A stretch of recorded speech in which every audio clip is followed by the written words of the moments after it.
Bonjour, que la grâce de notre Seigneur vous visite en ce jour de 23 janvier 2018.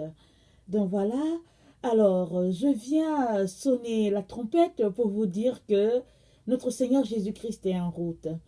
Alors si en fait tu ne le sais pas, je t'informe.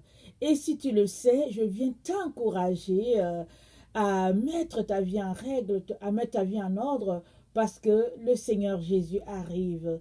Et nous sommes la génération qui allons voir le retour triomphant de notre Seigneur.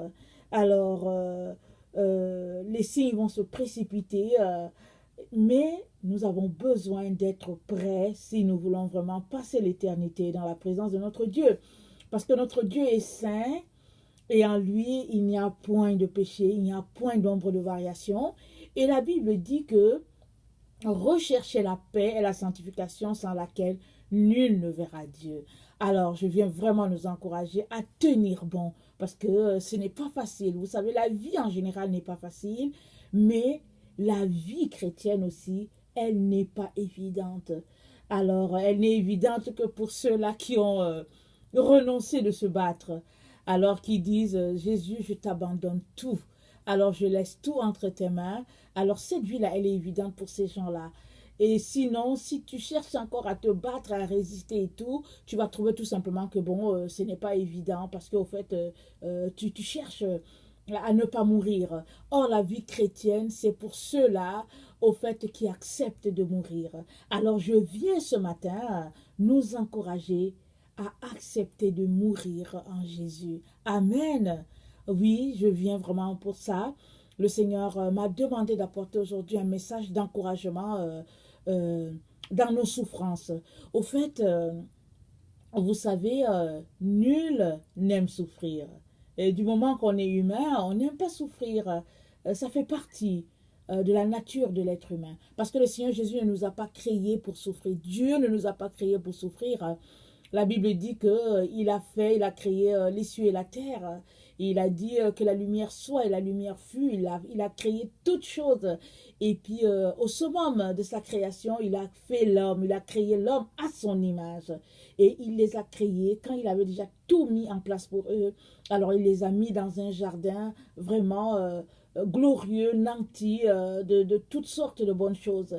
Mais Satan est venu les tromper. Alors, mais avant que Satan ne vienne, Adam et Ève ont joui d'un parfait bonheur dans cet espace-là, là où il n'y avait pas de souffrance. Alors, tout ça pour dire que le Seigneur ne nous a pas créés à la souffrance.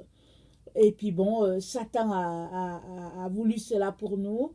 Mais béni soit notre Seigneur qui a accepté d'aller jusqu'au bout de sa souffrance afin que toi et moi aujourd'hui, nous puissions connaître ce bonheur-là éternel.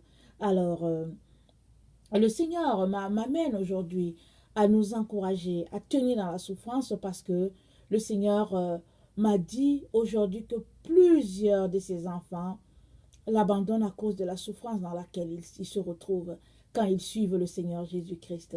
Alors, je ne sais pas si cela est ton cas. Alors, je viens vraiment t'encourager et te dire que cette souffrance, elle est juste passagère.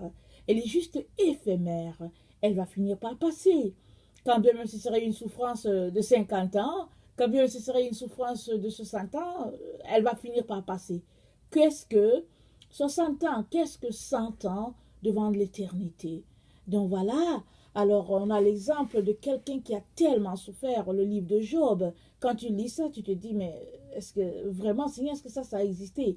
Mais Dieu ne peut pas mettre quelque chose dans la Bible qui n'a pas existé. Alors Dieu est vérité, et quand il nous dit quelque chose, c'est quelque chose de vrai.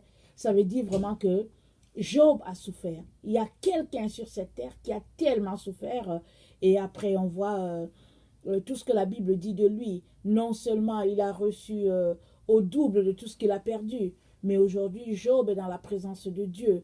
Et alors je ne suis pas en train de dire que nos souffrances seraient du calibre des souffrances de Job. Et puis quand bien même ce serait cela, qu'est-ce que la souffrance devant tout ce que Dieu a prévu pour nous dans l'éternité? Alors, il y a un de mes enfants qui a amené un de ses camarades à suivre Jésus. Alors, pendant un certain temps, bien sûr. Et à un moment donné, il a vu que son ami ne s'intéressait plus tellement aux activités de la jeunesse. Alors, il a demandé à son ami, comment ça fait-il qu'on ne te voit plus venir vraiment. Parce que au début, quand son ami a su qu'il y avait un Seigneur qu'il aimait, c'était vraiment, en tout cas, c'était extraordinaire pour cet enfant-là qui vient de découvrir un amour éternel. Mais à un moment donné, il a commencé vraiment à relâcher un peu dans sa foi. Et quand mon fils lui a demandé, mais qu'est-ce qui se passe? Comment se fait-il qu'on ne te voit plus? Voilà ce qu'il a dit à mon fils. Il a dit, au fait, j'ai bien réfléchi à la vie que j'aimerais mener et à la vie de Jésus-Christ. Alors je me suis rendu compte que je ne peux pas suivre Jésus-Christ si je veux mener la vie que je veux mener. Alors mon fils lui a dit, quelle vie? Il a dit, si tu suis Jésus-Christ, tu dois accepter toutes les souffrances qui vont avec. Et moi, au fait, je ne suis pas prêt. Je me suis rendu compte, c'est-à-dire que je me suis assis, j'ai calculé les coûts et je me rends compte que pour être conséquent envers moi-même, pour être une personne véridique, je me rends compte que je ne peux pas suivre Jésus. Parce que, au fait, j'aime trop ma vie. Bon, c'était vraiment dommage, mais il a dit la vérité. Alors qu'il y a des personnes qui suivent Jésus en se disant que, bon, ils auront le paradis de ce côté-là, mais de l'autre côté aussi, ils mènent leur vie dans le monde. Et finalement, ils sont un pied dedans, un pied dehors, et ils ne sont nulle part au fait. Parce qu'au fait, ils ne se sont pas assis vraiment pour mesurer les coûts. Mais quand tu t'assois pour mesurer les coûts, tu te rends compte que la vie de Jésus-Christ, c'est une vie d'abandon total. Et qui dit abandonner totalement, dit aussi accepter tout ce qui vient avec. Et ce qui fait que plusieurs qui aiment le Seigneur vraiment, quand ils mesurent tout ce que cela leur demande, souvent ils rebroussent chemin. Il y a même d'autres personnes qui marchent avec le Seigneur jusqu'à une certaine étape. Et après, ils disent non, la souffrance est trop. Ils disent non, c'est trop. Je ne suis plus capable. Parce que dans leur tête, puisqu'ils suivent Jésus depuis des années, alors Jésus devrait quand même être indulgent. Jésus devait comprendre qu'ils sont des humains et que vraiment c'est trop cette souffrance-là. Et il décide d'aller dans le monde. Et évidemment, le Seigneur Jésus est très blessé et très touché par un qui a été un jour son enfant et qu'il abandonne pour l'amour de ce monde. Comme a dit Paul, Démas m'a abandonné pour l'amour de ce monde. Et malheureusement, à l'étape où nous sommes dans l'histoire des prophéties, nous sommes vraiment plus proches, très très proches de la venue de notre Seigneur. Et c'est là qu'il y a beaucoup qui abandonnent. Pourquoi? Parce que, au fait, ils voient la souffrance qui est reliée à ça. Ils voient tout ce que ça leur demande, l'abandon de la chair. Et ça, il y a plusieurs qui ne sont pas prêts à aller là-bas. Alors moi, je viens aujourd'hui nous encourager par l'exemple de notre Seigneur qui est allé jusqu'au bout. Et on le sait tous, Jésus n'a pas souffert. Pas Jésus n'a pas souffert, Jésus n'a pas péché, pardon. La Bible nous dit que Jésus n'a point péché.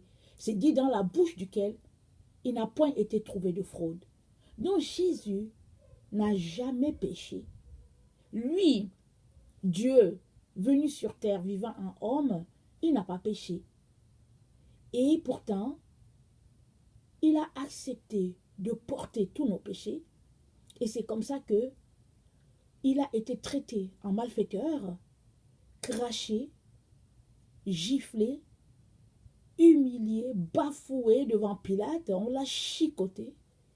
Et après, il a dû porter la croix il a fait le chemin de la croix jusqu'au mont Golgotha, lui qui n'a rien fait au fait.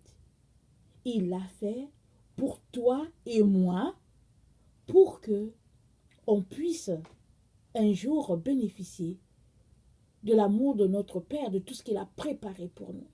Jésus a fait ça. Alors si quelqu'un qui n'a point péché a tant souffert pour nous, c'est que toi et moi, nous pouvons aussi aller jusqu'au bout de notre souffrance. Et j'aimerais ça qu'on lise Hébreux 12, le verset 2. Je vais lire dans la version Semeur. Je vais lire c'est à partir du verset 2. Gardons les yeux fixés sur Jésus, qui nous a ouvert le chemin de la foi et qui la porte à la perfection. Parce qu'il avait en vue la joie qui lui était réservée, il a enduré la mort sur la croix, en méprisant la honte attachée à un tel supplice, et désormais il siège à la droite du trône de Dieu. Pensez à celui qui a enduré de la part des hommes pécheurs une telle opposition contre lui, pour que vous ne vous laissiez pas abattre par le découragement. Vous n'avez pas encore résisté jusqu'à la mort dans votre lutte contre le péché. Et vous avez oublié cette parole d'encouragement que Dieu vous adresse comme des fils. Mon fils, ne prends pas à la légère la correction du Seigneur et ne te décourage pas lorsqu'il te reprend, car le Seigneur corrige celui qu'il aime. Il châtie tout ce qu'il reconnaît pour ses fils. Supportez vos souffrances, elles servent à vous corriger. C'est un fils que Dieu vous traite. Quel est le fils que son père ne corrige pas? Si vous êtes dispensé de la correction qui est le lot de tous les fils, alors vous êtes des enfants illégitimes et non des fils. D'ailleurs, nous avions nos parents terrestres pour nous corriger et nous les respections. N'allons-nous pas, à plus forte raison, nous soumettre à notre Père céleste pour avoir la vie? Nos parents nous corrigeaient pour un temps limité, selon leurs idées. Mais Dieu, c'est pour notre bien qu'il nous corrige, afin de nous faire participer à sa sainteté. Certes, sur le moment, une correction ne semble pas être un sujet de joie, mais plutôt une cause de tristesse. Mais par la suite, elle a pour fruit, chez ceux qui ont ainsi été formés, une vie juste, vécue dans la paix. C'est pourquoi, relevez vos mains qui faiblissent et raffermissez vos genoux qui fléchissent.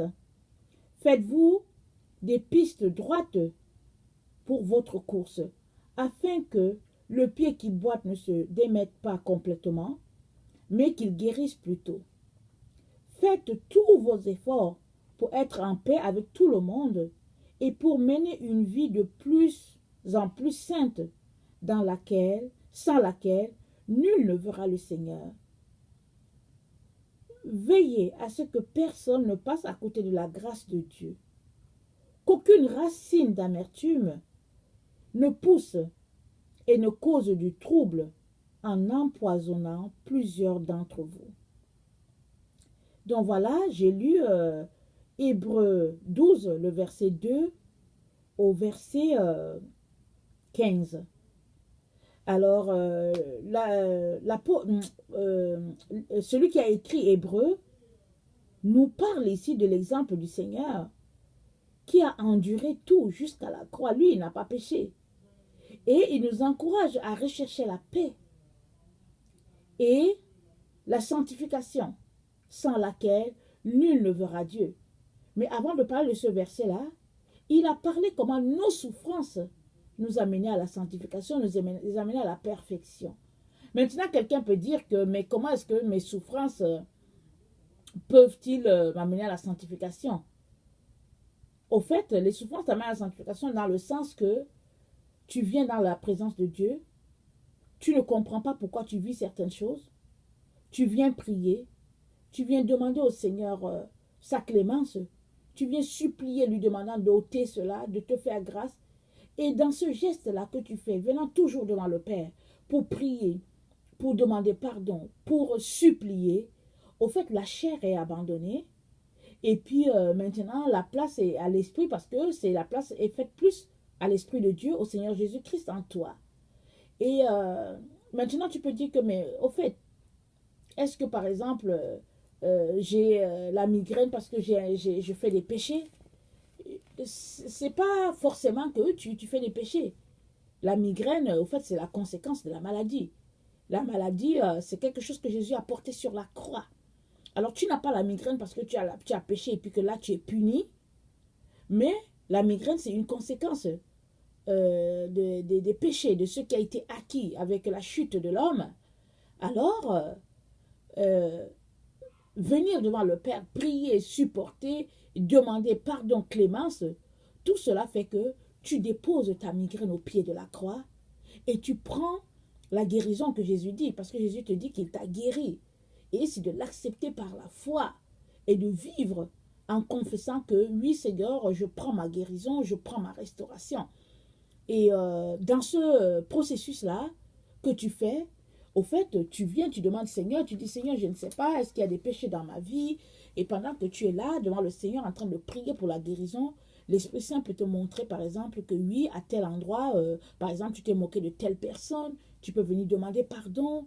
Et puis à tel endroit, peut-être que tu t'es fâché contre telle personne, tu peux demander pardon. Ou bien que, bon, tu as mal parlé de telle personne, tu peux venir demander pardon. Parce que pendant que tu es là, hein, dans la souffrance de la maladie et que tu confesses tes péchés, au fait, tu es en train de te purifier. Tu es en train de devenir saint. Alors, c'est un peu comme ça que je peux expliquer ces souffrances-là dont le Seigneur parle. Ce n'est pas que, au fait, c'est toi qui vraiment a fait quelque chose de bien précis. Et puis là, tu mérites, exemple, la migraine ou bien tu mérites une maladie vraiment, exemple, incurable. Non, c'est pas ça. C'est tout simplement que, bon, les souffrances euh, qui sont là à cause du péché originel, tu te retrouves par exemple à être frappé par une de ces souffrances-là, une de ces maladies, et puis ton bon, te voilà. Et tu ne comprends pas pourquoi est-ce que toi qui es enfant de Dieu, tu vis ces choses-là. Ou bien il y a plusieurs enfants de Dieu qui se retrouvent vraiment dans des situations financières très très précaires. Et à côté, ils regardent la personne qui n'a pas le Seigneur, qui semble ne manquer de rien, qui a une belle maison, qui a une belle voiture, qui a un bon boulot, qui n'a aucun problème. Mais toi qui pries le Seigneur, tu es là, tu te dis, Seigneur, vraiment c'est tellement difficile, je cherche justement à avoir l'argent pour le bus et je n'arrive pas à voir, Seigneur, qu'est-ce que j'ai fait? Il y a même certaines personnes qui viennent qui disent, Seigneur, mais qu'est-ce que je t'ai fait? Alors que le Seigneur te dit, ne regarde pas euh, la joie, entre guillemets, du méchant. Parce que tout ça, là, ça va disparaître. Et il va périr avec tous ses biens. Mais toi, qui viens chaque jour devant le Seigneur pour dire, Seigneur, s'il te plaît, donne-moi mon pain pour que je puisse manger aujourd'hui. Seigneur, s'il te plaît, donne-moi un ticket pour que je puisse prendre le bus, aller au retour et aller dans ce lieu de travail-là, où, malgré mes diplômes, je travaille vraiment, je fais un travail euh, de manœuvre, je travaille debout toute la journée, alors que mon diplôme peut me permettre d'avoir un bureau. Et Seigneur, vraiment, je ne comprends pas. Alors pendant que tu es là, tu pries et que vraiment tu es dans ce supplice-là, le Seigneur t'épure. Il entend tes cris, il entend tes pleurs, il t'épure. Et puis il fait plutôt que la chair est détruite et c'est l'esprit qui paraît en toi. Il fait plutôt que quand les gens te voient, ce n'est pas la chair qu'ils voient, ils voient plutôt la gloire de Dieu. Et ils peuvent se tourner vers toi. Ou bien les gens te voient et puis ils peuvent t'appeler pour dire que Rosine, est-ce que tu peux prier pour moi? Et tu vas te demander, mais pourquoi moi? Alors que c'est parce que le Seigneur a fait que dans tes souffrances, aujourd'hui, c'est plutôt l'Esprit de Dieu qui est vu en toi, c'est la gloire de Dieu qui est vue en toi. Et les gens savent qu'ils peuvent venir vers toi pour demander que tu pries et que tu les soutiennes. Ou bien les gens vont prier pour dire, Seigneur, vraiment, donne-moi aussi d'avoir la foi comme Rosine. Parce que quand Rosine prie, je vois vraiment, je te vois et puis je vois que tu réponds. Seigneur, aide-moi. Donc vraiment, nos souffrances sont là, au fait, pour élever Jésus-Christ en nous et pour faire que beaucoup d'autres personnes soient arrachées au monde des ténèbres pour le monde de la lumière. Vous savez, il y a des personnes qui aiment le Seigneur, mais qui souffrent terriblement, qui vivent par des moments vraiment, tu t'arrêtes et puis tu te dis, Seigneur, pourquoi, si cette personne-là est vraiment chrétienne, pourquoi est-ce qu'elle vit ces choses-là? Moi, je l'ai déjà entendu plusieurs fois. Pourquoi? Parce que dans la tête de certains enfants de Dieu, au fait, si tu es un enfant de Dieu, tout est easy going. Tout fonctionne parfaitement et tu n'as aucun problème, tu n'as pas de difficulté. Du moment que tu commences à en avoir, alors ils se disent que ah, peut-être qu'il a péché. Il y a même d'autres personnes, tout va bien pour eux. Et quand ils donnent leur vie à Jésus-Christ, ou bien quand ils décident que non, non, non, moi, ça va, je vais plus mener une vie de sanctification, là, les difficultés commencent. Et ces personnes-là, quand ils vont souvent te parler, ils vont dire, mais moi, je ne comprends pas. Quand je n'étais pas proche de Jésus, tout allait bien pour moi. Mais depuis que je me suis rapproché de Jésus, ce n'est que des souffrances. Je ne sais pas pourquoi. Pourquoi est-ce qu'il faut que je continue avec lui? Parce que ce n'est que la souffrance. Un peu comme l'ami de mon fils qui disait que non, au fait, j'ai fait le point et je me rends compte qu'avec la vie que je veux mener, je ne peux pas suivre Jésus-Christ. Parce que moi, je ne veux pas une vie de souffrance. Et je suis là pour nous dire que souffrir, ce n'est pas mauvais. Parce que ce n'est que par la souffrance qu'on peut mener cette vie de sanctification et arriver un jour devant le Père. C'est ça qu'on vient de lire. Alors si tu es un enfant de Dieu et que tu refuses de souffrir, alors pose-toi des questions. Pose-toi des questions sur ta foi. Évidemment, je ne dis pas qu'il faut à tout prix rechercher la souffrance comme certaines personnes qui vont se mortifier. Pour dire que non, je dois souffrir, ils se cognent le front au sol, je dois souffrir. Ou bien au moment de la Pâque, il y a des personnes qui disent que non, je veux m'infliger la souffrance comme la souffrance de Christ et tout, parce que vraiment, il faut que vraiment je le sente dans mon corps. Il ne s'agit pas de ça. Il s'agit du fait que Jésus te dit de prendre ta croix, c'est-à-dire de ne pas refuser les souffrances qui sont les tiennes. Parce que chacun a un type de souffrance par lequel il doit passer pour pouvoir être épuré. Parce que nous sommes tous différents. Toi, tu es différent de moi et moi, je suis différente de toi. Il y a des choses auxquelles je suis accrochée et que toi, bon, ça ne te dit rien.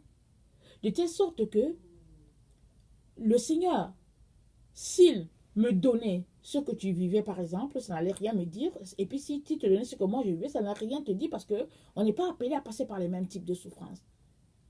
Mais les souffrances que Jésus a appointées pour nous, Jésus dit il ne faut pas refuser de passer à travers parce que c'est par eux que tu seras épuré. C'est par eux que tu parviendras à la connaissance de la vérité. Vous savez, dans le milieu chrétien, il y a plusieurs personnes qui se plaignent du fait que dans les milieux catholiques, on voit Jésus encore sur la croix. Il y a plusieurs. Il y a des débats là-dessus. Dans les milieux évangéliques, les milieux pentecôtistes, il y a des gens qui se disent, mais moi je ne comprends pas, écoute, Jésus est toujours sur la croix et tout. Moi je ne comprends pas chez les catholiques, Jésus n'est plus sur la croix, il est sorti de là. Et puis bon, voilà le débat un peu, comment l'ennemi nous distrait. Alors, moi j'ai souvent entendu ce débat-là. Et moi je ne comprenais pas parce que de toutes les manières, à un moment donné, dans la vie de Jésus, il a été sur la croix. Alors, à un moment donné, il n'était plus sur la croix. Mais l'histoire de Jésus, c'est que Jésus est passé sur la croix. Il a souffert pour nous. Il est mort. Les gens l'ont descendu pour aller le mettre dans un tombeau. Alors, s'il y a une église qui présente son Jésus sur la croix et qu'une autre présente juste la croix vide, ça ne change rien au fait que c'est les étapes par lesquelles Jésus est passé. Mais le Seigneur m'a dit que, il est venu m'éclairer, il m'a dit que plusieurs de ses enfants ne veulent plus le voir sur la croix parce qu'au fait, ils ne veulent pas voir ses souffrances. Ils ne veulent pas. Alors, ils veulent voir la croix vide. Et quand ils voient la croix vide, ils se souviennent tout simplement que Jésus était là-dessus. Et puis bon, vous savez, ça ne fait pas tant de peine. Mais quand tu vois quelqu'un qui est sur la croix, que ce soit dans une statue, que ce soit dans un crucifix, peu importe, que ce soit dans un objet que tu en mets et que tu vois la personne qui est là sur la croix, il y a de l'agonie, il y a la souffrance qui est là, qui apparaît. Et puis tu ne peux pas t'empêcher de penser à ce jour-là où Jésus a souffert pour toi. Et malheureusement pour nous les enfants de Dieu, ou bien pour quiconque pêche aujourd'hui, il remet Jésus sur la croix au fait. Quand il t'arrive que tu passes par des moments difficiles et que tu cloues Jésus, c'est ça que ça veut dire. Ça veut tout simplement dire que Jésus a porté tes souffrances sur la croix, mais toi, tu as décidé encore de continuer de vivre comme s'il ne les avait pas portées. Exemple, tu es un enfant de Dieu et tu vois quelqu'un à côté de toi. Par exemple, tu vois quelqu'un à côté de toi qui n'a pas à manger, qui est assis là dans le froid et puis qui veut quelque chose. Bon, tu peux par exemple penser que, au fait, si je lui mets des jetons, il va peut-être prendre ça pour aller fumer. Exemple, il y a des gens comme ça, il y a des chrétiens qui disent que non, moi je ne vais pas lui donner parce qu'il va aller fumer. Ou bien tu peux dire, ok, bon, peut-être que je vais faire un tour à Subway à côté, je vais acheter un pain et puis je vais mettre dans son panier. Ou bien tu peux aussi décider que non, moi c'est du n'importe quoi, moi je lui donne rien. Suppose que tu décides, exemple, de juger cette personne-là et de ne rien lui donner. Jésus te dit que quand tu agis comme ça, tu le remets sur la croix. Parce que Jésus est mort pour que il n'y ait plus quelqu'un qui, par exemple, souffre de faim. Parce que toute personne qui accepte Jésus dans sa vie sait que Jésus est mort pour pouvoir sauver le pauvre aussi. Alors une telle personne, quand elle va manger, elle va se demander si celui qui est à l'extérieur a aussi à manger et puis elle va penser donner quelque chose pour le pauvre, pour le sans-abri. Mais si tu es quelqu'un que Dieu a béni, exemple, et qui ne pense pas aux pauvres, ou en tout cas aux pauvres, en tout cas à un sans-abri par exemple, tu ne fais que remettre Jésus sur la croix. Et le fait de remettre Jésus sur la croix, c'est le fait que tu ouvres les plaies de Jésus et Jésus vit ça. Il vit ça dans son corps. Parce que le Seigneur est mort pour que le riche puisse partager avec le pauvre et que le pauvre puisse aussi partager avec le riche. Il y a une chanson qui dit que et le faible est fort désormais et puis le pauvre est riche désormais parce que ce que Jésus a fait, c'est que bon, il y a l'équilibre qui est établi. Donc voilà, on ne veut pas souffrir parce que les souffrances vraiment nous rappellent vraiment notre humanité et on ne veut pas ça. Alors, donc dire que Jésus, en tout cas pourquoi Jésus encore est sur la croix et tout, c'est juste, je veux dire, un faux débat, une distraction de l'ennemi qui nous pousse à ne pas voir les souffrances de Christ. C'est ce qui fait qu'aujourd'hui, quand un chrétien souffre, oh, vraiment, il s'assoit et puis il dit, Seigneur, pourquoi? Et je le dis parce que moi aussi je le fais. Vous savez, la chair est faible. Ces derniers temps, au fait, je suis passée par des moments pas faciles au niveau de ma santé. Et hier, par exemple, j'étais tellement découragée, je me suis dit, Seigneur, quand est-ce que je vais prendre le dessus sur cette douleur? Quand est-ce que, Seigneur? Et ce n'était pas évident.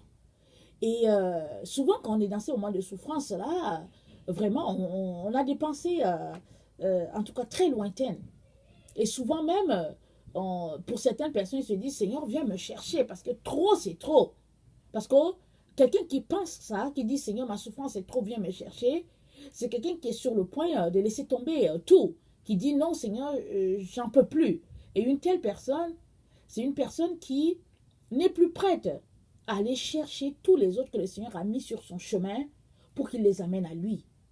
Et le Seigneur vient nous encourager en ce jour en nous disant que malgré les souffrances par lesquelles on passe, ne refusons pas d'aller jusqu'au bout. Ne refusons pas de porter la croix. Parce que la victoire, Jésus l'a acquise une fois pour toutes. Et puis, on va le célébrer de l'autre côté. Mais ici, sur la terre où nous nous trouvons, ne refusons pas de souffrir les souffrances qui sont les nôtres. Parce qu'à travers ces souffrances-là, Jésus sera glorifié dans notre chair et on pourra vraiment se réjouir du fait qu'on a amené plusieurs âmes au Seigneur. Écoutez, j'aimerais ça qu'on lise Luc 2, Je vais lire dans la version Louis II, à partir du verset 34, je vais lire le verset 34 et le verset 35. Joseph et sa mère, parlant de Joseph et Marie, étaient dans l'admiration des choses qu'on disait de lui. Siméon les bénit et dit à Marie, sa mère, « Voici, cet enfant est destiné à amener la chute et le relèvement de plusieurs en Israël, et à devenir un signe qui provoquera la contradiction. Et à toi-même une épée te transpercera l'âme, afin que les pensées de beaucoup de cœurs soient dévoilées. » Ici, c'est quand Joseph et Marie sont allés présenter Jésus au temple avec les deux tourtereaux. Et Siméon, le Seigneur a dit à Siméon, le prophète, qu'il n'allait pas mourir, qu'il allait voir la consolation d'Israël. Et quand il a porté le bébé, l'Esprit lui a révélé que c'était de cet enfant qu'il parlait. Et il a dit à Marie qu'une épée va te transpercer. Et l'âme, afin que les pensées de beaucoup soient révélées. Il a dit à Marie, Jésus va mourir. Et on sait comment cette femme-là a agonisé avec son fils. Comment là, au pied de la croix, alors que tout le monde était parti, elle était là. Il y avait Jean qui était là, il y avait aussi Marie qui était là. On est loin d'imaginer la souffrance de cette femme-là. Pourquoi? Parce que, vous savez, une mère, chaque fois que l'enfant est malade, la mère, elle le vit comme si c'est elle. On est des humains. Je ne sais pas si vous avez déjà eu des enfants malades, mais chaque fois qu'un enfant est malade, la mère le vit comme si c'est dans sa chair. Le papa aussi. Mais la mère, puisqu'elle a porté cet enfant-là, qu'il a été dans ses entrailles, et c'est difficile. L'enfant a été dans ses seins, dans le sein de la femme, pardon, et ça, c'est pas évident. Alors, Marie a souffert, vraiment, a vécu les souffrances de Christ, dans vraiment toute sa personne, toute sa chair, elle était là. Elle était vraiment, elle a agonisé avec tout ce qu'elle a vécu. Mais c'était pour que toi et moi, à la fin aujourd'hui, nous puissions dire merci Seigneur parce que tu as fait tout cela pour nous. Alors si Marie, qui était un être humain comme toi et moi, a vécu tout cela à côté de Jésus, à combien plus forte, raison, toi et moi, devons-nous aussi vivre, accepter de vivre les souffrances de Christ. Et vivre les souffrances de Christ, c'est supporter tout ce par quoi nous sommes appelés à passer. Je prends l'exemple de Marie parce que c'est un exemple vraiment évident, un exemple palpable d'une personne, une jeune fille qui n'a point péché, mais qu'on a failli lapider parce qu'elle s'est retrouvée enceinte.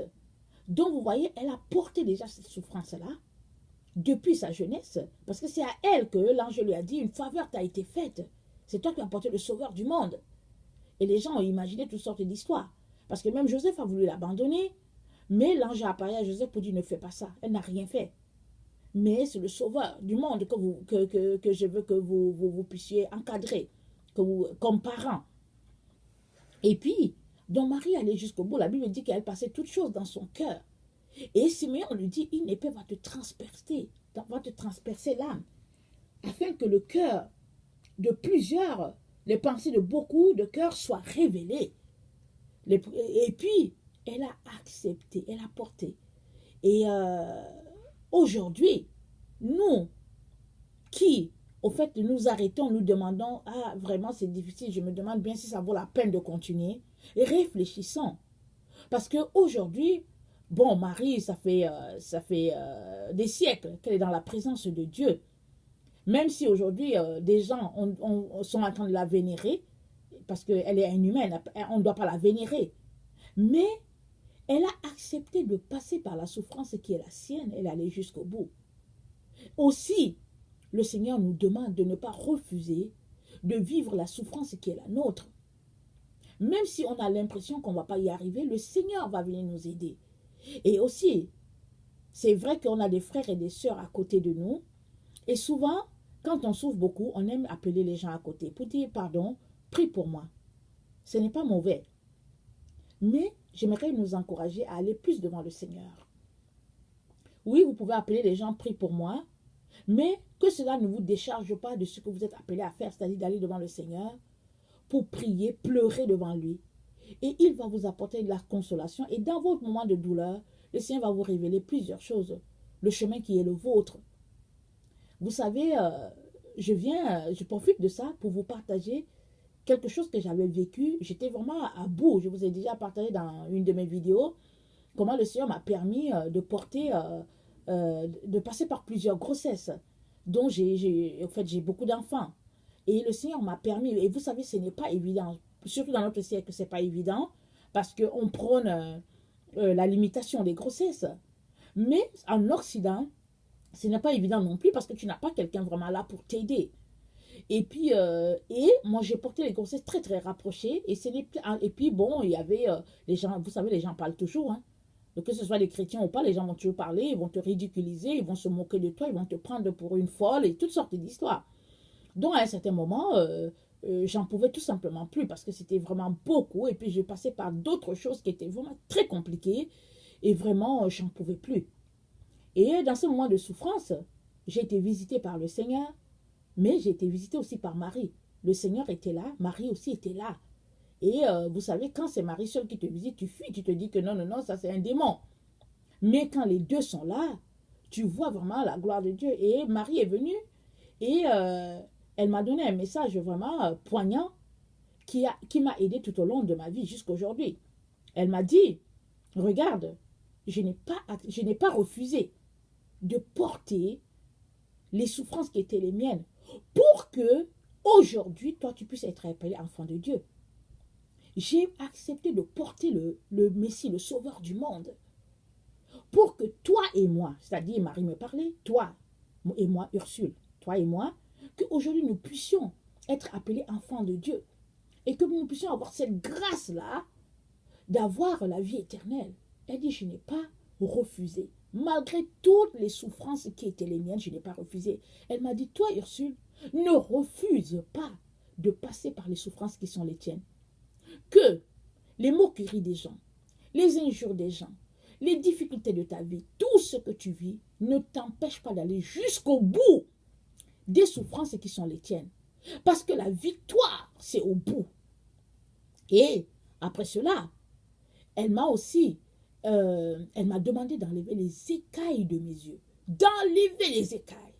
Parce que mes yeux étaient vraiment les écailles sur mes yeux étaient épais. Ils étaient vraiment d'une épaisseur. Ce qui faisait que je ne voyais pas.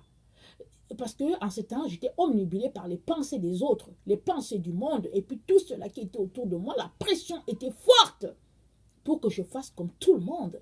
Et elle m'a dit, fais très, très, très attention. Ne te laisse pas voler ce que Dieu a prévu pour toi. Ne te laisse pas voler. Et à la fin de tout ce message-là, le Seigneur a ouvert mes yeux pour que je voie que, même étant glorifiés, Marie et Jésus venaient souvent sur la terre faire un ministère auprès de beaucoup de personnes qui souffraient. Mais ils n'étaient pas reconnus.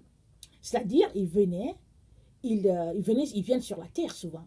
Ces gens qui sont glorifiés, ils viennent sur la terre. Mais en tout cas, moi, ce qui m'avait été donné de voir, c'était Jésus et Marie qui travaillaient dans les coins les plus reculés de la terre. En Inde, dans les pays de guerre, ils venaient, ils apportaient à manger aux gens qui souffraient. Ils venaient, ils lavaient les plaies des gens qui étaient laissés à la poubelle en train de mourir. Ils faisaient un travail phénoménal. Mais vous savez, ils étaient voilés aux yeux du monde. Les gens ne savaient pas que c'était Jésus qui était là. Ou bien que c'était Marie qui était là, qui était en train de travailler. Et puis d'autres saints qui étaient glorifiés, qui sont là sur la terre en train de travailler.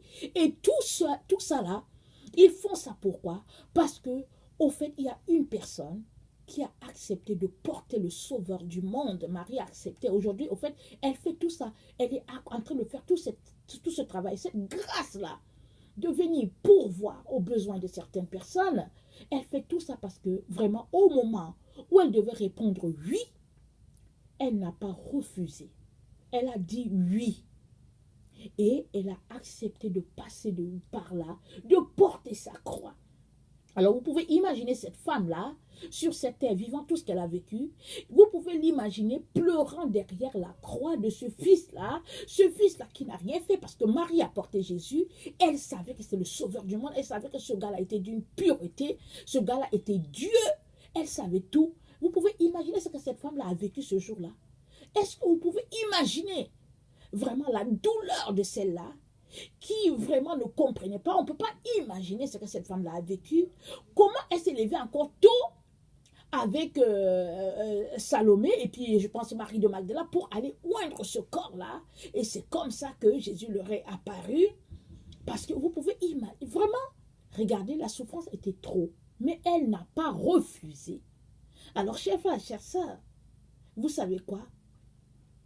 Ne refusons pas de vivre les souffrances par lesquelles nous passons. Parce que les refuser, c'est renier le Seigneur Jésus.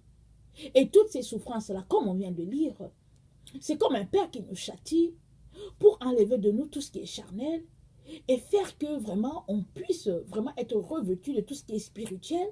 Et le spirituel nous prépare à nous retrouver un jour dans la présence de Dieu. Et toutes ces souffrances-là, elles sont passagères. Vraiment. Parce que regardez un peu la femme qui avait la perte de sang pendant 12 ans. On dit qu'elle a dépensé tout ce qu'elle avait. Il n'y avait plus rien à faire. Les médecins n'ont rien pu faire.